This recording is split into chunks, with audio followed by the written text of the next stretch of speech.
একটা সুন্দর দৃষ্টান্ত হচ্ছে আবু লাহাবের ইতিহাস।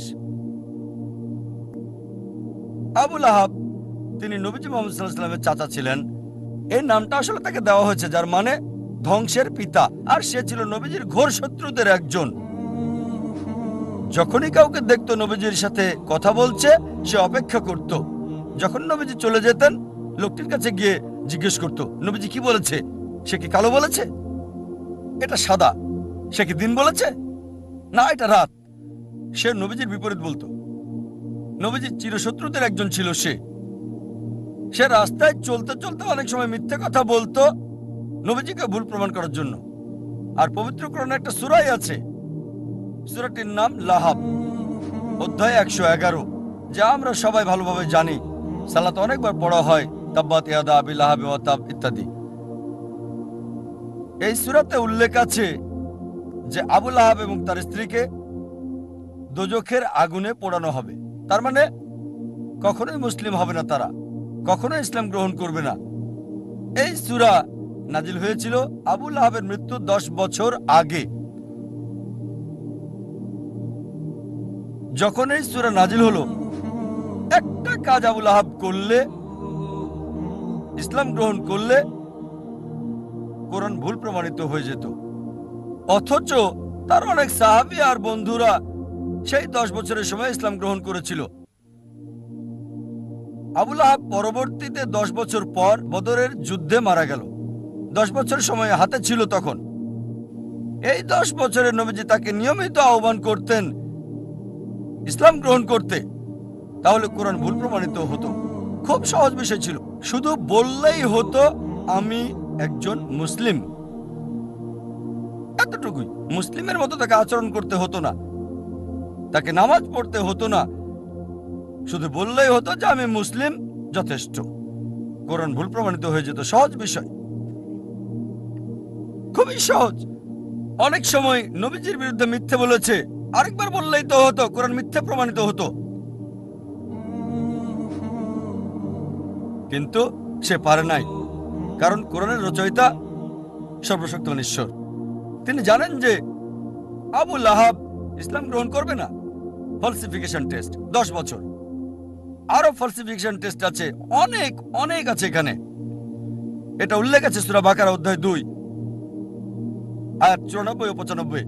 ইহুদিদের একটি দল ছিল যারা মুসলিমদের সাথে তর্ক করেছিল আর বলেছিল যে আখিরাতের ঘর আল্লাহর সাথে শুধুমাত্র আমাদের। তাই আল্লাহ বলছেন সূরা বাকারা অধ্যায় 2 আয়াত 94 ও 95, যদি তারা বলে যে আখিরাতের ঘর আল্লাহর সাথে শুধু তাদের জন্য, তাদেরকে বলো মৃত্যু কামনা করতে। যদি তোমরা বলো নিশ্চিতভাবে আখিরাতের ঘর তোমাদের, আখিরাত তোমাদের, তাহলে মৃত্যু কামনা করো। এই আয়াত আরো বলছে তারা কখনোই মৃত্যু কামনা করবে না, কখনোই না। একটা মাত্র কাজ ইহুদিদের করতে হতো, কোরআনকে ভুল প্রমাণ করার জন্য বলতে হতো আমি মরতে চাই। সহজ ছিল, মরার দরকার ছিল না। এমন না যে আত্মহত্যা করতে হবে, নিজেরা নিজেদের স্তব্ধ করবে। একটা বিষয় বললেই হতো আমি মরতে চাই। সহজ ছিল। কোরআনকে ভুল প্রমাণ করতে বলতে হতো আমি মরতে চাই। 3টি শব্দ কোরআন ভুল প্রমাণিত হয়ে যেত। আল্লাহ বলেছেন সূরা বাকারা অধ্যায় 2 আয়াত 95 ও 96, তারা কখনোই মৃত্যু কামনা করবে না, তাদেরকে যদি 1000 বছরও বাঁচতে দেওয়া হয়। সহজ ছিল, খুবই সহজ ছিল কোরআনকে ভুল প্রমাণ করা। এই দুটো ফলসিফিকেশন টেস্ট হলো অতীতের ফলসিফিকেশন টেস্ট। আমাকে বলতে পারেন ভাই জাকির, এখন কোরআনকে ভুল প্রমাণ করতে চাই, এখন কিভাবে করব? এখন কি এটা করা যাবে? হ্যাঁ, সবার জন্য সুযোগ আছে। আল্লাহ বলেন সূরা মাইদা অধ্যায় 5 আয়াত 82 যে বিশ্বাসীদের জন্য তাদের আপনজন হচ্ছে ওই সমস্ত লোক যারা বলে আমরা খ্রিস্টান, আর ঘোর শত্রু হলো ওই সকল লোক যারা বলে আমরা ইহুদি আর মূর্তি পূজারী। কোরআন বলছে বিশ্বাসীদের ঘোর শত্রু হচ্ছে ইহুদি আর মূর্তি পূজারীরা, আর বিশ্বাসীদের কাছে লোক যারা বলে আমরা খ্রিস্টান। সামগ্রিকভাবে কোরআন সামগ্রিকভাবে কথা বলছে। অনেক ইহুদি আছে যারা ইসলাম গ্রহণ করেছে, হয়তো অল্প কিছু ইহুদি যারা খ্রিস্টানের চেয়ে ভালো, তবে সামগ্রিকভাবে কোরআন বলছে ইহুদিরা হচ্ছে মুসলিমদের শত্রু সামগ্রিকভাবে, আর খ্রিস্টানরা কাছাকাছি। একমাত্র বিষয়, কোরআনকে ভুল প্রমাণ করার জন্য পৃথিবীর সব ইহুদিরা একত্রিত হয়ে যদি বলতে পারে, ঠিক আছে চলো আমরা মুসলিমদের প্রতি ভালো হয়ে যাই কয়েক বছরের জন্য, খ্রিস্টানদের চেয়ে ভালো হবে, কোরআন ভুল প্রমাণিত হবে। খুব সহজ, পৃথিবীর সব ইহুদিরা একত্রিত হয়ে যাক ৩-৪ বছরের জন্য আর মুসলিমদের বন্ধু হয়ে যাক, তাহলে বলতে পারবে কোরআনের এই আয়াত সূরা মাইদা অধ্যায় ৫ আয়াত ৮২ ভুল। তারা এটা করবে না, এটা করতে পারবে না কখনোই। সহজ। আরো ফলসিফিকেশন টেস্ট রয়েছে। হয়তো বলবেন যে আমি ইহুদি না, তাহলে কিভাবে প্রমাণ করব যে কোরআন ভুল? আল্লাহ এই সুযোগ সবাইকে দিচ্ছেন। আল্লাহ পবিত্র কোরআনে বলছেন সূরা ইসরা অধ্যায় ১৭ আয়াত ৮৮, তারা বলে সে এটা রচনা করেছে। চেষ্টা করো আরেকটা কোরআন তৈরি করো। তুমি মনে করো মানুষ রচনা করেছে? এর মতো একটা কোরআন রচনা করো। চ্যালেঞ্জ দেওয়া হয়েছে সূরা তুর অধ্যায় ৫২ আয়াত ৩৪-এ। আল্লাহ তাআলা চ্যালেঞ্জ করেছেন যে এর মতো একটা কোরআন রচনা করো, কখনোই তোমরা তা করতে পারবে না। এমনকি যদি সব জিন এবং মানুষ জাতি একত্রিত হয়, তারা কোরআনের মতো আরেকটা রচনা করতে পারবে না আল্লাহর সাহায্য ছাড়া। এটা একটা চ্যালেঞ্জ। আবার আল্লাহ চ্যালেঞ্জকে সহজ করে দিয়েছেন। আল্লাহ বলেন সূরা হুদ অধ্যায় ১১ আয়াত ১৩, তারা বলে সে এটা রচনা করেছে। 10টা সূরা রচনা করো এর মতো করে। সম্পূর্ণ কোরআন না, এটা কঠিন। বাদ দেন, এটা ওই চ্যালেঞ্জটা কঠিন। 10টা সূরা রচনা করো কোরআনের মতো। যে কাউকে সাহায্যের জন্য ডাকো আল্লাহ ছাড়া, কখনো এটা তোমরা করতে পারবে না। আল্লাহ চ্যালেঞ্জটাকে আরো সহজ করে দিয়েছেন, খুবই সহজ। সূরা ইউনুস অধ্যায় 10 আয়াত 38, তারা বলে সে এটা রচনা করেছে। এর মতো একটা সূরা রচনা করো, একটা, পুরো কোরআন না। 10টা সূরা না, একটা সূরা এর মতো। সাহায্যের জন্য ডাকো তোমরা যাকে পছন্দ করো আল্লাহ ছাড়া, আর তোমরা তা পারবে না, কখনোই না, কখনোই পারবে না। এবার আল্লাহ চ্যালেঞ্জটাকে সহজ করে দিলেন। আল্লাহ বলেন সূরা বাকারা অধ্যায় 2 আয়াত 23 এবং 24-এ, আল্লাহ বলেন وَإِن كُنتُمْ فِي رَيْبٍ مِّمَّا نَزَّلْنَا عَلَى عَبْدِنَا, যদি তোমরা সন্দেহ করো যা আমি নাজিল করেছি আমার বান্দার প্রতি সময়ে সময়ে, فَأْتُوا بِسُورَةٍ مِّن مِّثْلِهِ, একটা সূরা রচনা করো কিছুটা এর মতো করে। মিন মিসলি, এটা মিসলি না, মিম মিসলি, মানে কিছুটা অনুরূপ, ঠিক কোরআনের মতো না। চেষ্টা করো, রচনা করো একটা সূরা কোরআনের মতো করে। মিন মিসলি ওয়াদউ শুহাদাআকুম মিন দুনিল্লাহ ইন কুনতুম সাদিকিন, আর সাহায্যের জন্য ডাকো তোমাদের যে কেউকে সাক্ষী রাখো আল্লাহ ছাড়া, যদি তোমরা সত্যবাদী হও।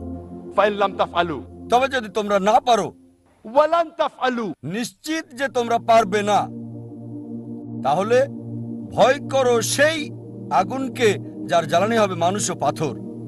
তোমরা তা করতে পারবে না এবং নিশ্চিত তোমরা তা করতে পারবে না। তাহলে ভয় করো সেই আগুনের যার জ্বালানি হবে মানুষ এবং পাথর। এটা হলো চ্যালেঞ্জ। চেষ্টা করে একটা সূরার কিছুটা মিল করে রচনা করো। হয়তো বলবেন সত্যি যদি এটা পরীক্ষা হয়ে থাকে তাহলে সূরাও রচনা করতে হবে আরবিতে। তাই বলবেন ভাই জাকির আমি আরবি জানি না, তাহলে কিভাবে পরীক্ষায় অংশগ্রহণ করব?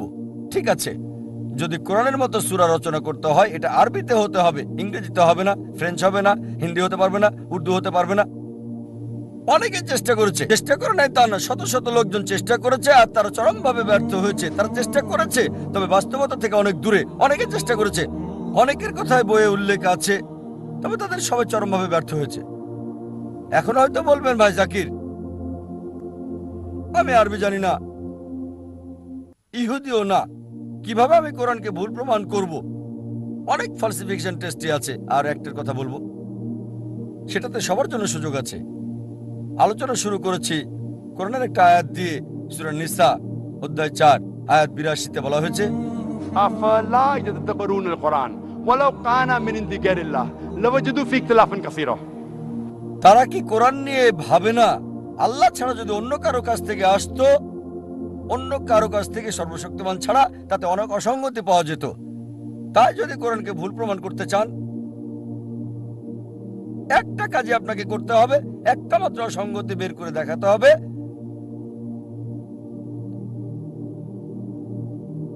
কেউ যদি কোরআনের একটা ভুল বের করতে পারে, কোরআন ভুল প্রমাণিত হবে। এমন না যে চেষ্টা করে নাই, অনেকেই করেছে। ইন্টারনেটে যান, দেখবেন হাজারটা কন্ট্রাডিকশন, কিন্তু সবগুলোই হয় প্রসঙ্গ ছাড়া, না হয় ভুল ব্যাখ্যা বা অযৌক্তিক। তাই এটাকে বলা হয় ফলসিফিকেশন টেস্ট। কোরআন বলে দিয়েছে কিভাবে এটাকে ভুল প্রমাণ করব। যদি ভাবেন আল্লাহর পক্ষ হতে না, ভুল প্রমাণ করতে চান, চেষ্টা করেন, একটাও সঙ্গতি বের করেন, ভুল প্রমাণিত হবে। এটাই হচ্ছে ফলসিফিকেশন টেস্ট। যে কোনো মানুষ যে আল্লাহকে বিশ্বাস করে অবশ্যই একমত হবে, যদি সে যুক্তিবাদী হয়। এই 1 ঘন্টায় আমি যা বলেছি সে মানবে যে কোরআন আল্লাহর বাণী। তাহলে যে ঈশ্বরে বিশ্বাস করে না তার ব্যাপারে কি হবে? যদি কেউ ঈশ্বরে বিশ্বাস নাই করে, তাহলে কোরআন আল্লাহর বাণী, এই প্রশ্নটা আসবে কি করে? সুতরাং আমরা অধিকাংশ বিষয়ে কথা বলছি, তারপরও একটা বৃহৎ অংশ আছে যারা নাস্তিক, যারা বিশ্বাস করে না আল্লাহকে। তাদের ব্যাপারে কি বলবেন?